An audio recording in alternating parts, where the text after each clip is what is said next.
ಒಂದು ಅಪ್ಡೇಟ್ಸ್ ಲಭ್ಯವಾಗ್ತಾ ಇದೆ. ಮಾರನೇ ದಿನ ಸರ್ಫ್ ಎಕ್ಸೆಲ್ ಹಾಕಿ ಕುಕ್ಕಿ ಒಗೆದಿದ್ದಾರೆ.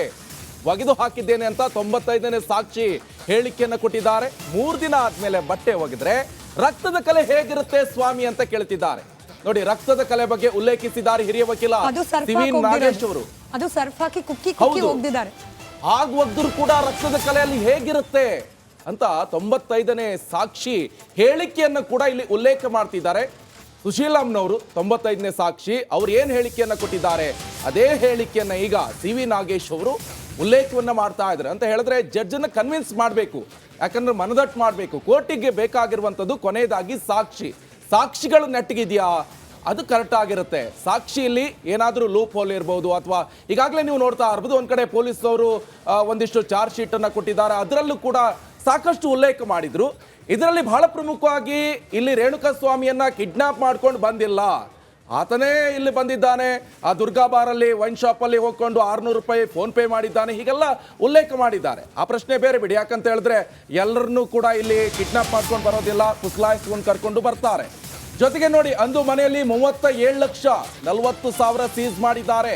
ಹಣವನ್ನ ಸೀಸ್ ಮಾಡಿ ಪಂಚನಾಮೆ ಮಾಡಿದ್ದಾರೆ. ಆ ಸಂದರ್ಭದಲ್ಲಿ ಸಿವಿ ನಾಗೇಶ್ ಅವರು ಹೇಳ್ತಾ ಇರುವಂತದ್ದು, ದರ್ಶನ್ ಮನೆಗೆ ದುಡ್ಡು ಬಂದಿದ್ದು ಮೇ ತಿಂಗಳಿನಲ್ಲಿ, ಆದ್ರೆ ಕ್ರೈಮ್ ನಡೆದಿದ್ದು ಜೂನ್ ತಿಂಗಳಿನಲ್ಲಿ ಅಂತ ವಾದವನ್ನ ಮಂಡಿಸ್ತಾ ಇದ್ದಾರೆ.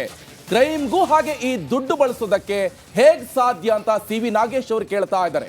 ದರ್ಶನ್ ಮನೆಗೆ ನೋಡಿ ದುಡ್ಡು ಬಂದಿದ್ದು ಮೇ ತಿಂಗಳಲ್ಲಿ, ಆದ್ರೆ ಕ್ರೈಮ್ ನಡೆದಿದ್ದು ಜೂನ್ ತಿಂಗಳಲ್ಲಿ. ಯಾಕೆ ಪ್ರಶ್ನೆಯನ್ನ ಕೇಳ್ತಾ ಇದ್ರೆ ಅಥವಾ ಇದೇ ಒಂದು ಪಾಯಿಂಟ್ ಅನ್ನು ಉಲ್ಲೇಖ ಮಾಡ್ತಿದ್ರ ಅಂತ ಹೇಳಿದ್ರೆ, ಇಲ್ಲಿ ಚಾರ್ಜ್ ಶೀಟ್ ಅಲ್ಲಿ ಉಲ್ಲೇಖ ಮಾಡಿದ್ರು, ಅಂದ್ರೆ ಕೊಲೆ ಮಾಡಿರುವಂತ ಆರೋಪಿಗಳಿಗೆ ಇದು ಹಂಚಿಕೆ ಆಗ್ಲಿ ಅಂತ ಹೇಳ್ಕೊಂಡು ತಂದಿದ್ರು ಅಂತ. ನೋಡಿ, ಇದಕ್ಕೂ ಮುಂಚೆ ಅಂದ್ರೆ ಜೂನ್ ಅಲ್ಲಿ ಮರ್ಡರ್ ಆಗಿದ್ದು, ಆದ್ರೆ ಮೇ ಅಲ್ಲೇ ದರ್ಶನ್ ಮನೆಗೆ ದುಡ್ಡು ಬಂದಿದೆ ಎನ್ನುವಂಥದ್ದು ಇಲ್ಲಿ ಪ್ರಬಲವಾದಂತ ವಾದವನ್ನ ಮಂಡಿಸ್ತಾ ಇದ್ದಾರೆ ಸಿವಿ ನಾಗೇಶ್ ಅವರು.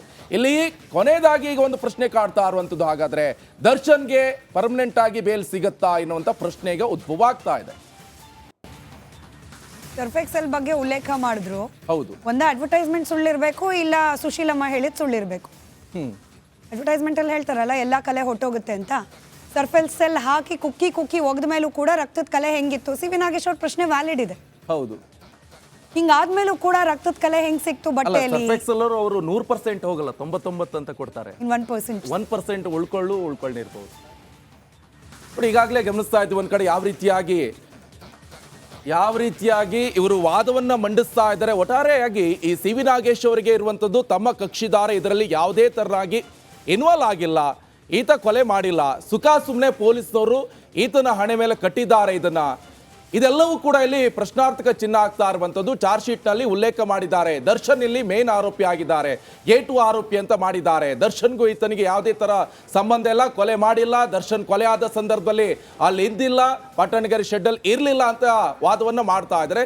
ಇಲ್ಲಿ ಬಹಳ ಇಂಪಾರ್ಟೆಂಟ್ ಅಂತ ಹೇಳಿದ್ರೆ, ನಾಳೆ SPP ಅವರು ಯಾವ ರೀತಿಯಾಗಿ ವಾದವನ್ನ ಮಂಡಿಸ್ತಾರೆ ಎನ್ನುವಂಥದ್ದು ಬಹಳ ಇಂಪಾರ್ಟೆಂಟ್ ಆಗಿರುತ್ತೆ. ನೋಡಿ, ಈಗ ಮತ್ತೊಂದು ಅಪ್ಡೇಟ್ಸ್ ಲಭ್ಯವಾಗ್ತಾ ಇದೆ. ಸುಳ್ಳು ಹೇಳೋದಕ್ಕೂ ಲಿಮಿಟ್ ಇರಬೇಕು. ಯುವರ್ ಆನರ್ ಮೋಹನ್ ರಾಜ್ ಸ್ವ ಇಚ್ಛೆ ಹೇಳಿಕೆ ಓದ್ತಾ ಇದ್ದಾರೆ ಸಿವಿ ನಾಗೇಶ್ ಅವರು. ಸಾಕ್ಷಿಗಳಿಗೆ ನೀಡಲು RR ನಗರ ಮನೆಗೆ ತರಿಸಿದ್ದು ಅಂತ ಹೇಳಿದ್ದಾರೆ. ಸುಳ್ಳು ಹೇಳೋದಕ್ಕೂ ಒಂದು ಲಿಮಿಟ್ ಇರಬೇಕು ಅಂತ ಸಿವಿ ನಾಗೇಶ್ ಅವರು ಹೇಳ್ತಾ ಇದ್ದಾರೆ. ಈಗ ಹಣದ ವಿಚಾರ ಬಂತಲ್ವೇ, ಈಗ ಮೇಲ್ ಹಣ ಬಂದಿದೆ, ಆದ್ರೆ ಕೊಲೆ ಆಗಿದ್ದು ಜೂನು.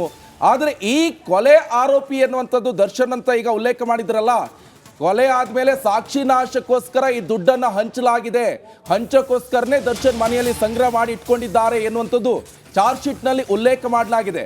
ಆದ್ರೆ ಈ ದುಡ್ಡು ತಂದಿದ್ದು ಅದಕ್ಕಲ್ಲ. ದರ್ಶನ್ ಒಬ್ಬ ನಟ, ಸಾಕಷ್ಟು ವ್ಯವಹಾರಗಳಿರುತ್ತೆ, ಸೊ ಬೇರೆ ವ್ಯವಹಾರಕ್ಕೆ ಬಳಸ್ಕೊಳ್ಳೋಕೆ ಇರ್ಬೋದು, ಅಥವಾ ಫಿಲ್ಮ್ ಸ್ಟಾರು, ಹೀರೋ, ಸೊ ಅದಕ್ಕೆ ಬಂದಿರುವಂತ ಹಣ ಇರ್ಬೋದು. ಸಾಕಷ್ಟು ಫಿಲ್ಮ್ಗಳಿಗೂ ಕೂಡ ಈಗಾಗಲೇ ಸೈನ್ ಹಾಕಿದ್ದಾರೆ, ನಾನು ಮಾಡ್ತೀನಿ ಅಂತ, ಅದರಲ್ಲಿ ಬಂದಿರಬಹುದು ಎನ್ನುವಂಥದ್ದು ಈಗ ಸಿವಿ ನಾಗೇಶ್ ಅವರು ಕನ್ವಿನ್ಸ್ ಮಾಡ್ತಾ ಇದ್ದಾರೆ ಕೋರ್ಟ್ಗೆ. ಆದರೆ ಇದರಲ್ಲಿ ಸಿವಿ ನಾಗೇಶ್ ಅವರು ಹೇಳ್ತಾ ಇರುವಂತ ಸುಳ್ಳು ಹೇಳಬೇಕಪ್ಪ ಇವರು, ಆದರೆ ಸುಳ್ಳು ಹೇಳೋಕ್ಕೂ ಒಂದು ಲಿಮಿಟ್ ಇರಬೇಕು ಅಂತ ಹೇಳ್ತಿದ್ದಾರೆ. ಮೇ ತಿಂಗಳಲ್ಲೇನೆ ಮೋಹನ್ ರಾಜ್ ಅವರು ದುಡ್ಡು ತಂದು ಕೊಟ್ಟಿದ್ರು, ಆ ದುಡ್ಡೇನೆ ದರ್ಶನ್ ಮನೇಲಿತ್ತು, ಅದನ್ನ ಇವ್ರು ಹೋಗಿ ಸೀಸ್ ಮಾಡಿಬಿಟ್ಟು ಚಾರ್ಜ್ ಶೀಟ್ನಲ್ಲಿ ಉಲ್ಲೇಖ ಮಾಡ್ತಾರೆ. ಕೊಲೆ ಸಾಕ್ಷ್ಯಗಳಿಗೆ ಕೊಡುವ ಸಲುವಾಗಿ ದುಡ್ಡಿಟ್ಕೊಂಡಿದ್ರು ಮನೆಯಲ್ಲಿ ಅಂತ ಹೇಳಿ ಇಷ್ಟೆಲ್ಲ ಸುಳ್ಳು ಹೇಳ್ಬೋದಾ? ಜೂನಲ್ಲಿ ನಾವೊಂದು ಕೊಲೆ ಮಾಡ್ತೀವಿ ಅಂತ ಹೇಳಿ ಮೇನಲ್ಲೇ ಡಿಸೈಡ್ ಮಾಡ್ಕೊಂಡ್ಬಿಟ್ಟಿದ್ರ ಇವರು ಅನ್ನೋದು ಸಿವಿ ನಾಗೇಶ್ ಅವರ ವಾದ. ದರ್ಶನ್ ಹಣದ ವ್ಯವಹಾರದ ಬಗ್ಗೆ ಕೂಡ ಉಲ್ಲೇಖ ಮಾಡಿ ಹೇಳಿಕೆಯನ್ನ ನೀಡ್ತಿದ್ದಾರೆ, ವಾದ ಮಂಡಿಸ್ತಿದ್ದಾರೆ ಸಿ ವಿ ನಾಗೇಶ್ ಅವರು. ಮೋಹನ್ ರಾಜ್ ಅವರ ಮಗಳ ಆಲ್ಬಮ್ ಬಿಡುಗಡೆಗೆ ಸಾಲ ಮಾಡಿದ್ರು, ಅದನ್ನು ವಾಪಸ್ ಕೊಟ್ಟಿದ್ದೀನಿ ಅಂತ ಹೇಳಿ ಮೋಹನ್ ರಾಜ್ ಅವರೇನೆ ಸ್ವಇಚ್ಛಾ ಹೇಳಿಕೆಯಲ್ಲಿ ಹೇಳಿಕೆ ಕೊಟ್ಬಿಟ್ಟಿದ್ದಾರೆ. ಮೋಹನ್ ರಾಜ್ ಅವರು ಕೊಟ್ಟಿದ್ದ ಸಾಲನ ವಾಪಸ್ ಕೊಟ್ಟಿದ್ದೀನಿ ಅಂತ ಹೇಳಿದ್ರೆ ಇವ್ರು ಕೊಲೆ ಮಾಡಿದ ಸಾಕ್ಷ್ಯಕ್ಕೆ ಹಂಚೋಕ್ ಇಟ್ಕೊಂಡಿರೋದು ಅಂತ ಹೇಳಿ ಪೊಲೀಸರು ಉಲ್ಲೇಖ ಮಾಡಿಬಿಟ್ಟಿದ್ದಾರಲ್ಲ, ಇಷ್ಟು ಸುಳ್ಳು ಹೇಳಬಹುದಾ ಅನ್ನೋದು ಸಿ ವಿ ನಾಗೇಶ್ ಅವರ ವಾದ.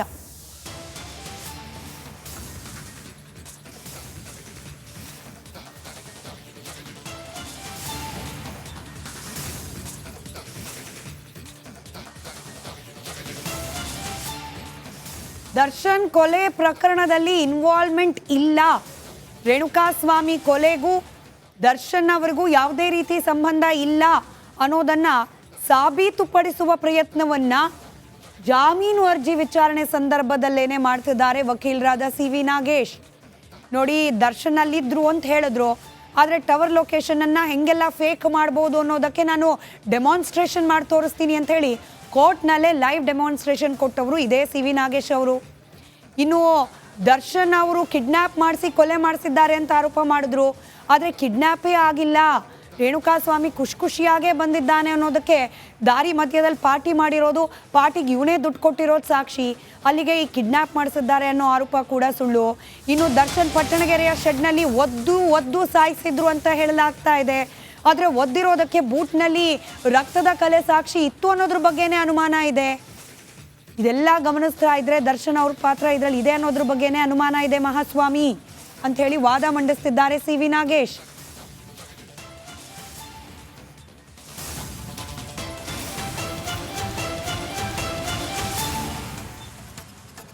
ಶೂ ಚಪ್ಪಲಿ ಬಗ್ಗೆ, PSI ವಿನಯ್ ಅವರ ಇನ್ವಾಲ್ವ್ಮೆಂಟ್ ಬಗ್ಗೆ, ಹಾಗೆ ರಕ್ತದ ಕಲೆ ಬಗ್ಗೆ, ಹೀಗೆ ಪ್ರತ್ಯೇಕವಾಗಿ ಮೈನ್ಯೂಟ್ ವಿಚಾರಗಳನ್ನು ಕೂಡ ಉಲ್ಲೇಖ ಮಾಡುವ ಮೂಲಕ ತಮ್ಮ ಕಕ್ಷಿದಾರರಾದ ದರ್ಶನ್ ಅವರಿಗೆ ಶತಾಯ ರೆಗ್ಯುಲರ್ ಬೇಲ್ ಕೊಡಿಸಲೇಬೇಕು ಅಂತ ಹೇಳಿ ಅಟಕ್ ಬಿದ್ದವರಂತೆ ವಾದ ಮಂಡನೆ ಮಾಡ್ತಿದ್ದಾರೆ ಸಿ ವಿ ನಾಗೇಶ್. ಅದರ ಪಿನ್ ಟು ಪಿನ್ ಡೀಟೇಲ್ಸ್ ಅನ್ನ ರಿಪಬ್ಲಿಕ್ ಕನ್ನಡದ ಮೂಲಕ ನೀವು ಗಮನಿಸ್ತಾ ಇದ್ದೀರಿ. ನೋಡಿ, ಈ ಕ್ರೈಮ್ ಸೀನ್ ವಿಚಾರಕ್ಕೆ ಸಂಬಂಧಪಟ್ಟಂತೆ ಯಾವ ರೀತಿಯಾಗಿ ವಾದವನ್ನ ಮಂಡಿಸ್ತಾ ಇದ್ದಾರೆ, ಎಷ್ಟು ಪ್ರಬಲವಾದಂತ ವಾದ ಅಂತ ಹೇಳೋಕೆ ಸಾಕ್ಷಿ ಈ ಕೊಲೆ ನಡೆದಿತ್ತಲ್ಲ, ಕೊಲೆ ಆದ್ಮೇಲೆ ಈ ಡೆಡ್ ಬಾಡಿ ಸಿಕ್ಕಿತ್ತು, ಆ ಸಂದರ್ಭದಲ್ಲಿ ಪೊಲೀಸ್ನವ್ರು ಯಾಕೆ ಡಿಲೇ ಮಾಡಿದ್ರು, ಸ್ಥಳ ಮಹಾಜರ್ ಇರ್ಬೋದು ಅಥವಾ ಪೋಸ್ಟ್ ಮಾರ್ಟಮ್ ರಿಪೋರ್ಟ್ ಇರಬಹುದು, ಜೊತೆಗೆ ಪೊಲೀಸ್ನವರು ಆ ಸ್ಥಳ ಮಹಾಜರ್ ಸಂದರ್ಭದಲ್ಲಿ ಯಾವುದೋ ಅನಾಥಶವನೋ ಮತ್ತೊಂದು ಮಗದೊಂದು ಅಂತ ಹೇಳ್ಕೊಂಡು ಫಸ್ಟ್ ಇನ್ಫಾರ್ಮೇಶನ್ FIR ದಾಖಲು ಮಾಡ್ಕೊಳ್ಬಹುದಿತ್ತು. ಆದರೆ ಇವರು ಆ FIR ಅಲ್ಲೇ ದರ್ಶನ್ ಹೆಸರನ್ನ ಸೇರಿಸಿದ್ದಾರೆ ಎನ್ನುವಂಥದ್ದು ಇವರ ಪ್ರಶ್ನೆ ಇಲ್ಲಿ ಸಿ ವಿ ನಾಗೇಶ್ ಅವರದ್ದು. ಯಾಕಂತ ಹೇಳಿದ್ರೆ ಎಲ್ಲಿ ಲೂಪ್ ಹೋಲ್ ಇದೆ, ಎಲ್ಲಿ ಏನು ಸಿಗತ್ತೆ, ಇಲ್ಲಿ ಸಾಕ್ಷ್ಯನಾಶ ಮಾಡುವಂತ ನಿಟ್ಟಲ್ಲೂ ಇರ್ಬೋದು, ಪ್ರತಿಯೊಂದಕ್ಕೂ ದರ್ಶನ್ ಯಾವ ರೀತಿಯಾಗಿ ಹೋರಾಟವನ್ನು ನಡೆಸಿದ್ರು ಅದೇ ಥರದಲ್ಲಿ ಲೂಪ್ ಹೋಲ್ ಯಾವ ರೀತಿಯಾಗಿದೆ, ಪೊಲೀಸರು ಇದರಲ್ಲಿ ಚಾರ್ಜ್ ಶೀಟ್ನಲ್ಲಿ ಯಾವೆಲ್ಲ ಅಂಶವನ್ನು ದಾಖಲು ಮಾಡ್ಕೊಂಡಿದ್ದಾರೆ, ಅದರಲ್ಲಿ ಯಾವ್ದಾದ್ರು ಲೋಪದೋಷ ಇದೆ ಅವೆಲ್ಲವನ್ನು ಕೂಡ ಎತ್ತಿ ಹಿಡಿಯುವಂತ ಕೆಲಸ ಮಾಡ್ತಾ ಇದ್ದಾರೆ. ನೋಡಿ, ಈಗಾಗಲೇ ನಾವು ಹೇಳ್ತಾ ಇದ್ವಿ, ಈಗಾಗಲೇ ಗೂಗಲ್ ಮ್ಯಾಪಿಂದ ಹಿಡ್ಬೋದು ಅಥವಾ ಲೊಕೇಶನ್ ಇರ್ಬೋದು, ಟವರ್ ಡಂಪ್ ವಿಚಾರ ಇರ್ಬೋದು, ಅಥವಾ ಪಟ್ಟಣಗೆರೆ ಶೆಡ್ನಲ್ಲಿ ಇರಲಿಲ್ಲ, ದರ್ಶನ್ ಅವತ್ತು ಮನೆಯಲ್ಲಿ ಇದ್ದಿದ್ರು, ಮೈಸೂರಿನಲ್ಲಿ ಶೂಟಿಂಗಲ್ಲಿ ಇದ್ದಿದ್ರು. ನೋಡಿ, ಈ ಹಿಂದೆ ಕೂಡ ಹೈಕೋರ್ಟ್ನಲ್ಲಿ ವಾದ ಮಂಡಿಸ್ತಾರ ಇರುವಂಥ ಸಂದರ್ಭದಲ್ಲಿ ಸಿ ವಿ ನಾಗೇಶ್ ಅವರು ಆ ಲೊಕೇಶನ್ ಬೇರೆ ಇವರೇ ಹಾಕೊಂಡಿದ್ದಾರೆ ಸಿ ವಿ ನಾಗೇಶ್ ಅವರು, ಅದನ್ನು ತೋರಿಸಿದ್ರು. ನೋಡಿ, ನಾನೀಗ ಬೇರೆ ಕಡೆ ಇದ್ದೀನಿ, ಆದರೆ ನಾನು ಇಲ್ಲಿ ಹೈಕೋರ್ಟಲ್ಲಿ ವಾದ ಮಂಡಿಸ್ತಾ ಇದ್ದೀನಿ ಎನ್ನುವಂಥದ್ದು ಕೂಡ ಒಂದು ಮ್ಯಾಪನ್ನು ಕೂಡ ರೆಡಿ ಮಾಡಿ ಕೊಟ್ಟಿದ್ರು. ಆ ರೀತಿಯಾಗಿ ಒಂದಿಷ್ಟು ಎವಿಡೆನ್ಸ್ಗಳನ್ನು ಕೊಡುವಂಥ ಕೆಲಸವನ್ನು ಮಾಡ್ತಾ ಇದ್ದಾರೆ ಸಿ ವಿ ನಾಗೇಶ್ ಅವರು. ಆದರೆ ಇಲ್ಲಿ ಪ್ರಶ್ನೆ ಇರುವಂಥದ್ದು, ಈಗಾಗಲೇ ದರ್ಶನ್ ಮಧ್ಯಂತರ ಜಾಮೀನು ಮೇಲೆ ಹೊರಗಿದ್ದಾರೆ, ಅದು ಕ್ಯಾನ್ಸಲ್ ಆಗುತ್ತಾ ಎನ್ನುವಂಥ ಪ್ರಶ್ನೆ, ಅದರ ಜೊತೆ ಈಗ ಪರ್ಮನೆಂಟ್ ಒಂದು ಬೇಲ್ ಸಿಗಬಹುದಾ ಎನ್ನುವಂಥ ಪ್ರಶ್ನೆ ಈಗ ಉದ್ಭವ ಆಗ್ತಾ ಇರುವಂಥದ್ದು. ಆದರೆ 40 ಲಕ್ಷ ಹಣದ ಬಗ್ಗೆ ಉಲ್ಲೇಖವನ್ನ ಮಾಡ್ತಾ ಇದ್ದಾರೆ ಸಿ ವಿ ನಾಗೇಶ್ ಅವರು. ಮೈಸೂರಿನ ರಾಡಿಸನ್ ಬ್ಲೂನಲ್ಲಿ ಹಣವನ್ನ ಇಟ್ಟಿರುವುದಾಗಿ ಹೇಳಿಕೆಯನ್ನ ಕೊಟ್ಟಿದ್ದಾರೆ. ನೋಡಿ, ಈಗ ಮೈಸೂರಿನಲ್ಲಿ ಶೂಟಿಂಗ್ ಸಂದರ್ಭದಲ್ಲಿ ಅಲ್ಲಿಂದನೇ ದರ್ಶನ್ ಅವರನ್ನ ಅರೆಸ್ಟ್ ಮಾಡಿ ಕರ್ಕೊಂಡು ಬಂದಿರುವಂಥದ್ದು ಪೊಲೀಸ್ನವರು. ಆ ಸಂದರ್ಭದಲ್ಲಿ ಒಂದಿಷ್ಟು ಹಣಗಳನ್ನು ಅಲ್ಲಿ ಇಟ್ಟಿದ್ದಾರೆ, ಅದು ಕೂಡ 40 ಲಕ್ಷ ಹಣವನ್ನು ಅಲ್ಲಿ ಇಟ್ಟಿದ್ದಾರೆ. ಆಮೇಲೆ ದರ್ಶನ್ ಅವರ ಮ್ಯಾನೇಜರ್ ಅಂದರೆ ನಾಗರಾಜು ಅವರಿಗೆ ಆ ಹಣವನ್ನು ಕೊಟ್ಟು